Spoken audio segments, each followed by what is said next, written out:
वक्त की बड़ी खबर यही कि जेडीयू ने अपनी दूसरी जो लिस्ट है वो जारी कर दी है और इस जेडीयू के लिस्ट में 44 उम्मीदवारों के नाम सामने आए हैं। एक एक करके वो हम आपको नाम बताएंगे और ये पूरी जो लिस्ट है हमारे हाथ में मौजूद है। तो दूसरी लिस्ट में 44 उम्मीदवार हैं। एक एक करके उस सीट को, उस उम्मीदवार को भी जान लीजिए। वाल्मीकि नगर से धीरेन्द्र प्रताप सिंह और रिंकू सिंह चुनावी मैदान में है। सिकटा से समृद्ध वर्मा का नाम है। नरकटिया से विशाल शाह का नाम है। इसके साथ साथ केसरिया की अगर बात करें तो शालिनी मिश्रा को चुनावी मैदान में फिर से उतारा गया है। शिवहर की अगर बात करें तो श्वेता गुप्ता यहां से चुनावी मैदान में होगी। सुरसंड से नागेंद्र राउत को जगह दी गई है। रुन्नी सैदपुर से पंकज मिश्रा का नाम सामने है। तो हरलाखी से सुधांशु शेखर, बाबू बरही से मीना कामत को जगह दी गई है। फूलपरास से एक बार फिर से शीला मंडल चुनावी मैदान में है। लौकहा से सतीश शाह को जगह दी गई है। निर्मली से अनिरुद्ध प्रसाद यादव को जगह मिली है। पिपरा से रामविलास कामत चुनावी मैदान में होंगे। सुपौल से विजेंद्र प्रसाद यादव को फिर से उम्मीदवार बनाया गया है। त्रिवेणीगंज जो सुरक्षित सीट है यहां से सोनम रानी सरदार चुनावी मैदान में जेडीयू की तरफ से। रानीगंज भी सुरक्षित सीट और यहां से अचमित ऋषिदेव चुनावी मैदान में होंगे। अररिया से शगुफ्ता अजीम को, जोकीहाट से जनाब मंजर आलम को जगह दी गई है। तो ठाकुरगंज से गोपाल अग्रवाल चुनावी मैदान में होंगे। अमौर से सबा जफर को उम्मीदवार घोषित किया गया है। इसके साथ साथ रुपौली सीट की अगर बात करें तो कलाधर मंडल, धमदाहा से लेसी सिंह एक बार फिर से चुनावी मैदान में होंगी।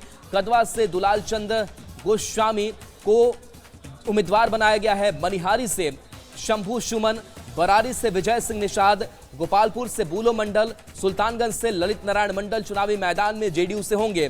बाकी लिस्ट की अगर बात करें तो कहलगांव से शुभानंद मुकेश, अमरपुर से जयंत राज, धौरैया से जो सुरक्षित सीट है यहां से मनीष कुमार चुनावी मैदान में जेडीयू की तरफ से। बेलहर की अगर बात करें तो मनोज यादव, चैनपुर से जमा खान, करगहर से वशिष्ठ सिंह, काराकाट से महाबली सिंह, नोखा से नागेंद्र चंद्रवंशी, कुर्था से पप्पू कुमार वर्मा, जहानाबाद से चंद्रेश्वर चंद्रवंशी, घोसी से ऋतुराज कुमार और नबीनगर से चेतन आनंद को जगह मिली है। रफीगंज से प्रमोद कुमार सिंह, बेलागंज से मनोरमा देवी, नवादा से विभा देवी, झाझा से दामोदर रावत, चकाई से सुमित कुमार सिंह जो पिछली बार चुनावी मैदान में निर्दलीय उतरे थे उनको जगह दी गई है। अब चलिए इस लिस्ट में और क्या खास है उसे भी समझना जरूरी है। तो इस लिस्ट पर अगर हम खास नजर डालें तो करीब 9 महिलाओं का नाम जो है इस दूसरी लिस्ट में है। और सबसे खास की जो हम पहली लिस्ट की अगर बात करें जेडीयू की, जिसमें मुस्लिम उम्मीदवारों का नाम नहीं था, इसमें कुछ मुस्लिम उम्मीदवारों को जगह जरूर दी गई है। हालांकि 2020 के मुकाबले 2025 में मुस्लिम भागीदारी उम्मीदवारों को लेकर के वो थोड़ी जेडीयू के अंदर जरूर कम हुई है। लेकिन खास करके अगर बात करें तो 4 मुस्लिम को टिकट दिया गया है और बाकी पिछड़ों की अगर बात करें तो 37 पिछड़ों को टिकट दिया गया है। 22 अति पिछड़ा है जिनको टिकट मिला है। इसके साथ साथ अनुसूचित जाति की अगर बात करें उनकी संख्या इस लिस्ट में 15 हो जाती है। अनुसूचित जनजाति की अगर बात करें तो यहां एक उम्मीदवार इस समाज से शामिल है। 13 महिलाओं को टिकट यानी कि दोनों लिस्ट को मिलाकर के देखा जाए तो वो मिल चुका है। इसके साथ साथ बता दें कि जेडीयू ने अब पूरे 101 सीटों पर अपने उम्मीदवारों का ऐलान कर दिया है, जिसमें 37 पिछड़ा, 22 अति पिछड़ा, 22 सवर्ण को भी टिकट मिला है। यानी कि कह सकते हैं कि सारे वर्गों से बड़ी भागीदारी मुख्यमंत्री नीतीश कुमार के सोशल इंजीनियरिंग में रखा गया है।